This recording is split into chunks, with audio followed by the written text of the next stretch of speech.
Norman Stansfield.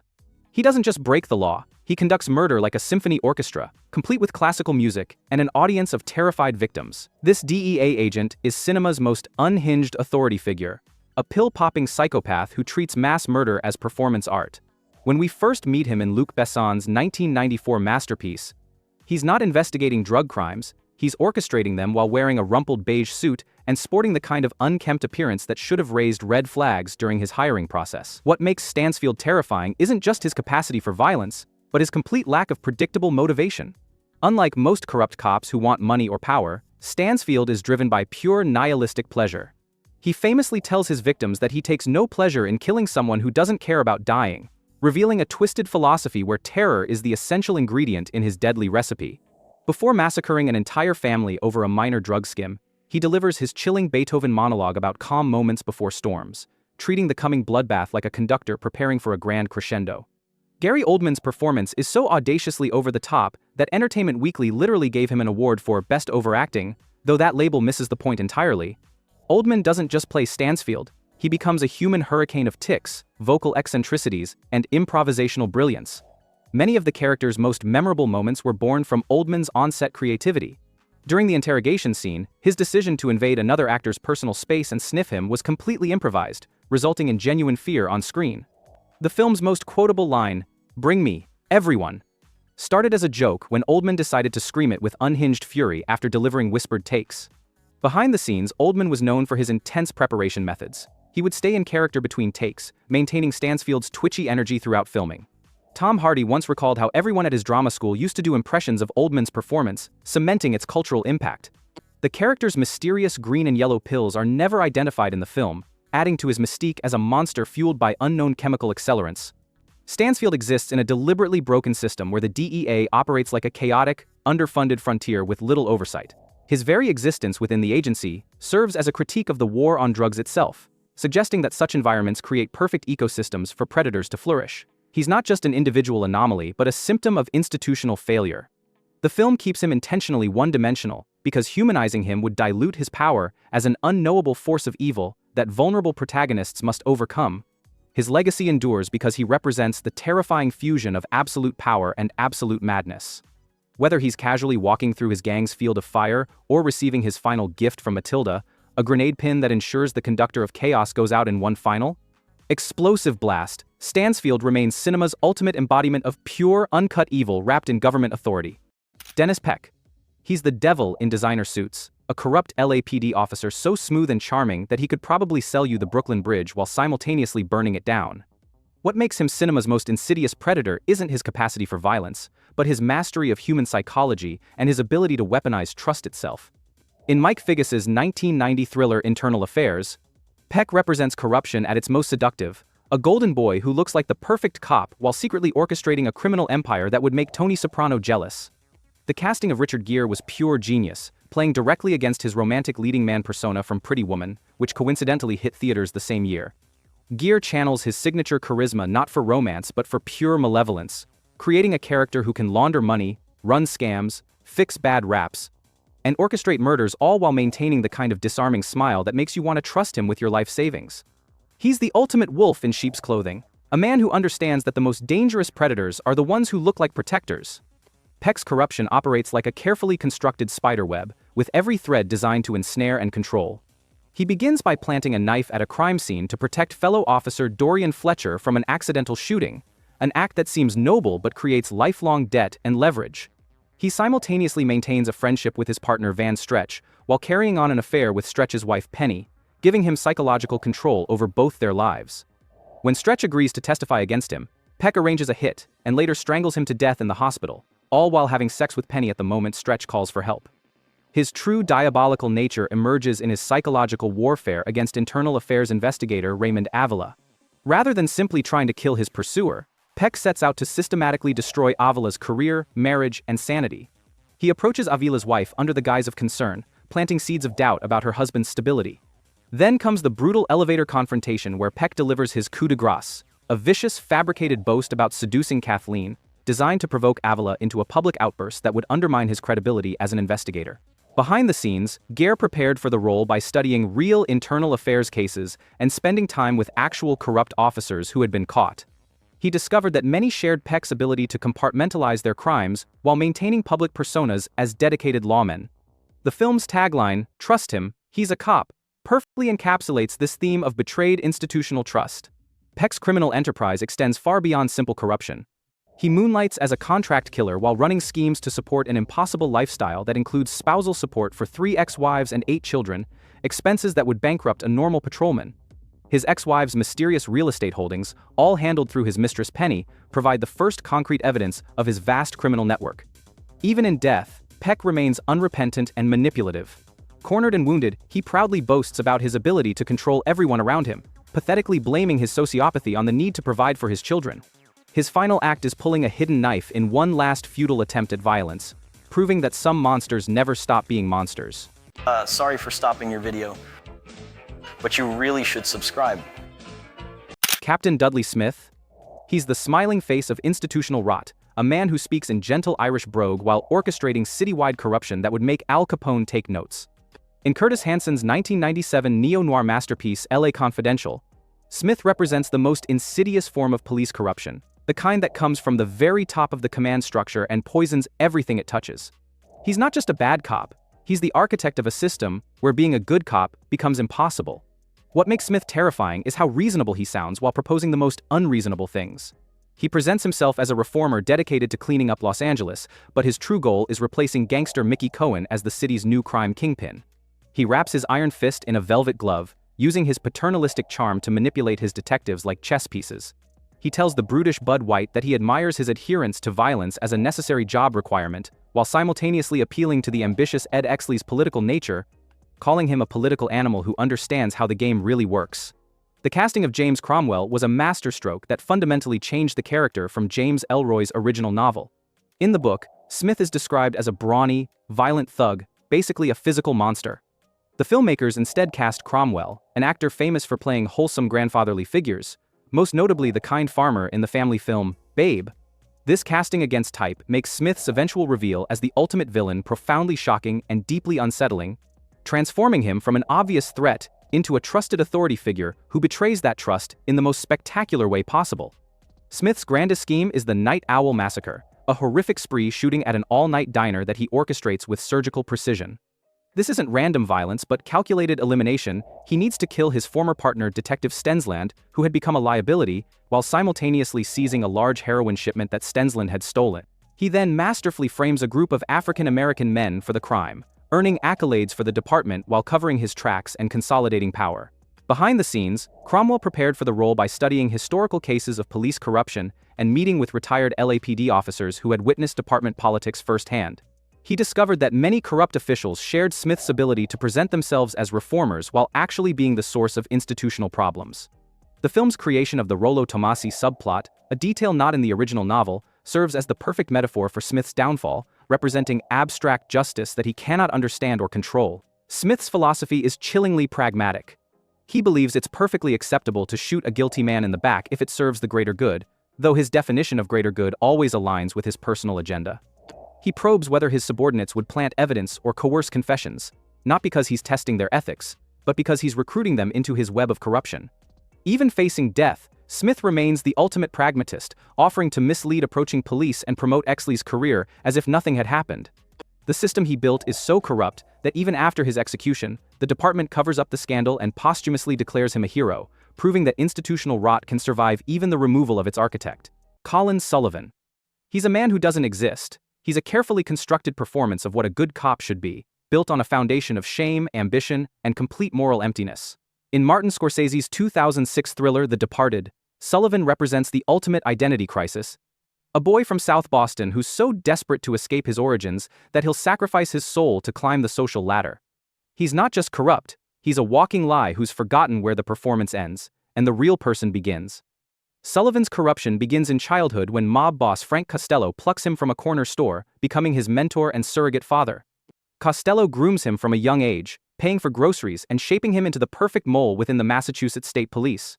Sullivan is fundamentally ashamed of his Southie origins, immediately removing his fiancée Madeline's childhood photos when she moves into his upscale apartment, explaining that nobody sees pictures of where he comes from because they might have company. He stares longingly at the golden dome of the State House, a clear symbol of his political ambitions and desperate need for respectability. Matt Damon's performance is crucial to the character's effectiveness because he's playing a man who's playing a cop, creating layers of deception that make Sullivan simultaneously unlikable and strangely sympathetic. Damon had honed this skill in The Talented Mr. Ripley, bringing that same ability to portray someone pretending to be someone else. His Sullivan is funny, clever, and exceptionally skilled at making people trust him, the perfect politician and ideal infiltrator. Sullivan's entire life becomes a perpetual state of confusion about his own identity. He can't make decisions without considering their impact on Costello, the man who created him. This dependency shatters in one of the film's most pivotal scenes when Sullivan discovers that Costello himself is an FBI informant. The realization that he's risked everything for a man playing his own double game pushes him to finally act independently, leading him to orchestrate Costello's death to save what little he's built. A fascinating subversive element is the strong implication that Sullivan is impotent and possibly closeted. His inability to perform sexually with Madeline, his discomfort in adult theaters, and his use of homophobic slurs point to deep conflicts with his masculinity. In the hyper-masculine world of cops and gangsters, this impotence becomes the ultimate symbol of his fraudulent existence. The film heavily implies that Madeline's baby belongs to Billy Costigan, the undercover cop who represents everything Sullivan pretends to be. Behind the scenes, Damon prepared by studying real cases of police infiltration and spending time with former undercover officers. He discovered that many shared Sullivan's struggles with identity, confusion, and the psychological toll of living double lives. The film's rat metaphor runs throughout, culminating in the final shot of an actual rat scurrying along his penthouse balcony after his execution. Sullivan's tragedy is that he seemingly wins everything: promotions, luxury apartment, elimination of enemies, yet ends up with absolutely nothing. His girlfriend leaves him, colleagues become suspicious, and his life becomes an empty shell reflecting his hollow identity. His unceremonious death by Sergeant Dignam's gun is the perfect final statement. He got everything he wanted, and it meant nothing. The lieutenant. He's not a character but a walking catastrophe, a man so consumed by Catholic guilt and self-loathing that he's turned his own life into a twisted form of penance. In Abel Ferrara's 1992 spiritual nightmare Bad Lieutenant, Harvey Keitel's unnamed protagonist represents corruption at its most agonizing, not driven by greed or power, but by a profound belief that he's fundamentally damned and unworthy of redemption. He's a man who commits sins because he believes he's already sinful, creating a horrific cycle of self-destruction wrapped in religious imagery. What makes this lieutenant terrifying isn't his capacity for evil, but his desperate hunger for forgiveness in a world that seems to offer none. His corruption, drug addiction, gambling debts, abuse of power, infidelity, stems from deep-seated self-loathing rather than criminal ambition. He's described as just a notch nicer than Satan, but that single notch makes all the difference because it means he's still capable of recognizing his own monstrosity, which only increases his suffering. The film functions as a brutal Christian allegory about sin, forgiveness, and grace, with the lieutenant's investigation into a nun's gang rape serving as the catalyst for his spiritual breakdown. When he learns that the nun not only refuses to identify her attackers but has already forgiven them, his worldview completely shatters. He cannot comprehend this level of absolution. If such a monstrous act can be forgiven, does that mean even he could be redeemed? This question sends him into a hallucinatory confrontation with Jesus Christ himself, forcing him to reckon with the terrifying totality of Christian forgiveness. Harvey Keitel's performance is universally hailed as one of the most courageous and unflinching in cinema history. Roger Ebert wrote that Keitel is naked in this film in more ways than one, and he meant it literally and figuratively. Keitel doesn't just portray degradation, he dives headfirst into it, creating a portrait of a soul in such profound agony that it becomes difficult to watch. Behind the scenes, Keitel prepared by attending Catholic Mass regularly and studying religious texts, trying to understand the specific nature of Catholic guilt that drives the character.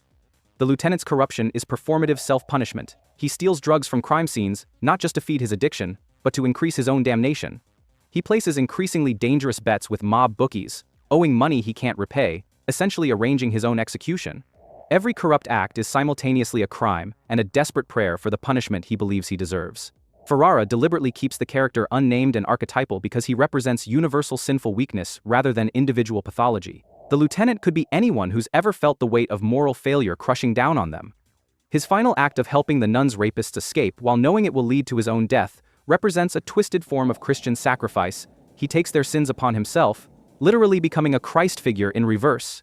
The film's ending offers a moment of possible grace as the lieutenant weeps uncontrollably in his car, finally confronting the full weight of his actions and the possibility of genuine redemption, only to be immediately gunned down by unknown assailants.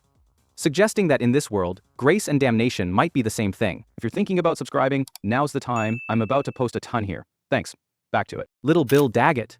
He isn't corrupt in the traditional sense. He doesn't steal money or take bribes. Instead, he's something far more dangerous. A lawman who believes his own mythology while practicing a form of justice that's more brutal than the crimes he's supposed to prevent.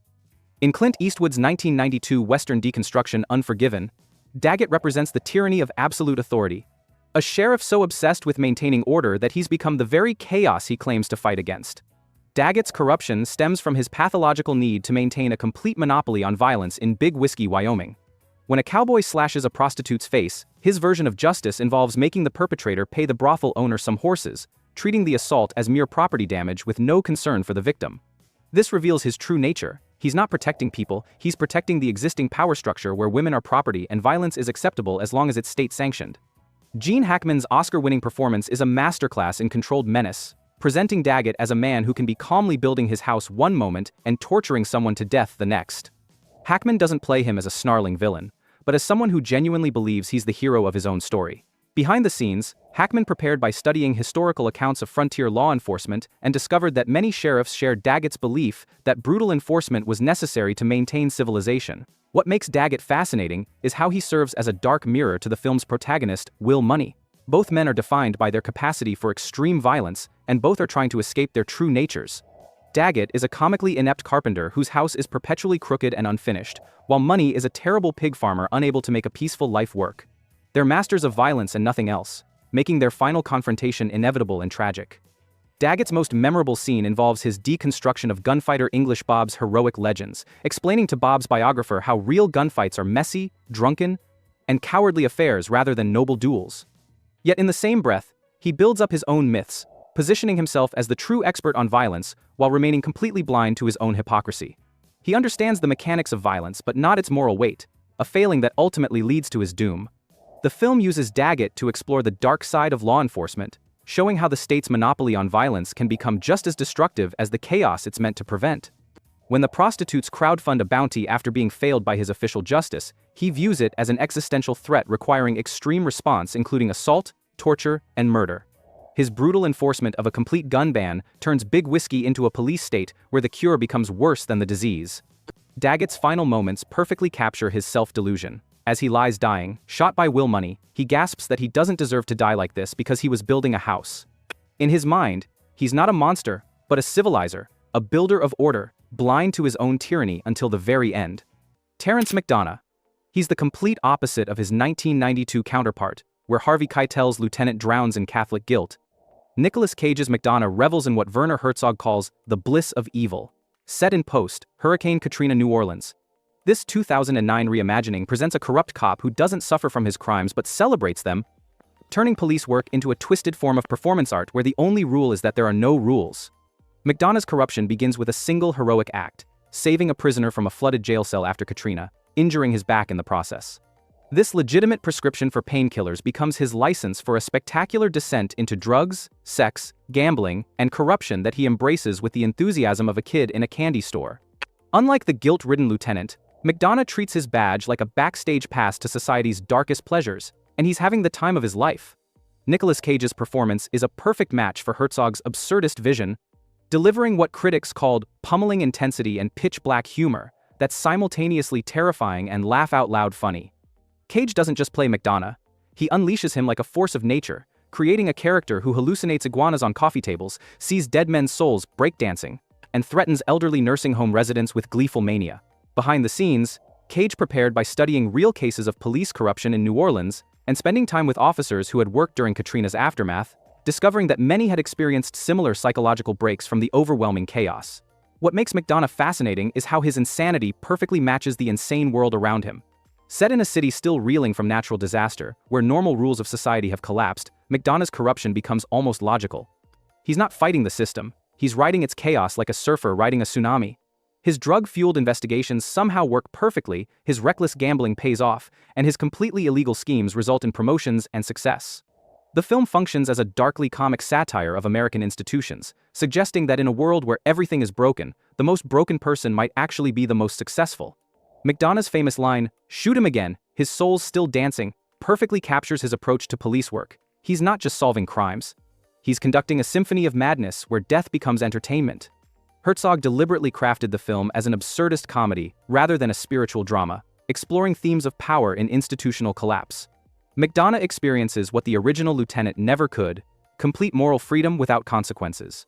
All his insane bets pay off, he gets the girl, solves the case, and gets promoted, creating a cynical commentary on how corrupt systems often reward their most corrupt participants. The film's ending is miraculously positive in the most twisted way possible. McDonagh's corruption leads to success, happiness, and professional advancement. It's a deeply satirical take on the American dream, suggesting that in a world of failed institutions, the craziest person wins.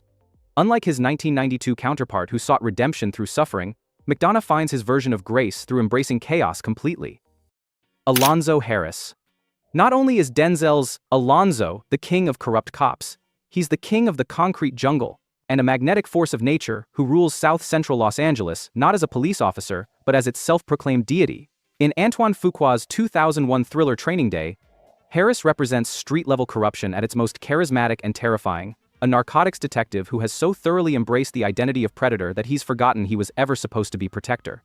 He doesn't just bend the rules, he shatters them with a sledgehammer while delivering philosophical speeches about why sheep need wolves to survive. Harris's corruption is a performance of hyper-masculine streetwise bravado that masks a desperate survival instinct. He drives a customized 1979 Chevrolet Monte Carlo, a G-Ride fit for a gangster, not a cop, and dresses in black with gold chains, maintaining complex relationships with the very gangs he's supposed to be policing. His philosophy is the dark heart of the film: to protect the sheep, you gotta catch the wolf, and it takes a wolf to catch a wolf. For Harris, this isn't just justification for bending rules. It's a license for complete moral abandonment. Denzel Washington's performance earned him his first Best Actor Oscar, and represents a complete transformation from his typical heroic roles. Washington doesn't just play Harris, he unleashes him like a controlled explosion, his rapid-fire dialogue and explosive energy driving the film's relentless pace. Many of the character's most iconic moments were pure improvisation, including the legendary final monologue capped with the defiant roar, "King Kong ain't got shit on me," an unscripted creation that perfectly captured Harris's delusional god complex. Behind the scenes, Washington prepared by spending time with real narcotics officers and discovered that many had developed similar psychological armor to survive the streets. He brought a gangster element to the character that wasn't originally in the script, transforming Harris into a cultural icon whose swagger and quotable lines have influenced countless imitations. The film's structure, unfolding over a single pressure cooker day, reveals the terrifying depth of his corruption layer by layer. What appears to be rookie Jake Hoyt's training day is actually Harris's day of reckoning. He owes the Russian mob $1 million after killing one of their members in Las Vegas and has until midnight to pay or die. His entire elaborate scheme involves using fake search warrants, stealing $4 million from his former friend Roger, whom he murders in cold blood, and a plan to pin everything on Jake while arranging the rookie's death. This isn't random corruption but desperate, calculated survival instinct wrapped in street philosophy. Denzel almost didn't take the role because of the character's moral depravity, but when he finally did, he went all in, injecting the character with the swagger of a street legend and the tactical mind of a general. He made Alonzo bigger than life. The car, the guns, the gold chains. It wasn't style, it was armor. There's an academic take on this role too. Some critics argue Alonzo reflects a troubling stereotype: the hyper-violent, hyper-sexualized black man. And it's true that the film plays with that image, but Washington took the stereotype and set it on fire. He didn't play Alonzo as a caricature, he played him as a force of nature. Harris's downfall is as spectacular as his reign. Betrayed by the neighborhood he thought he owned, he dies alone on the streets, his final cries of defiance echoing in an indifferent city. He flew too close to the sun, believing his own mythology until reality came crashing down with bullets and betrayal. If you enjoyed this, go ahead and subscribe. I've got a lot more content coming. Thanks for watching.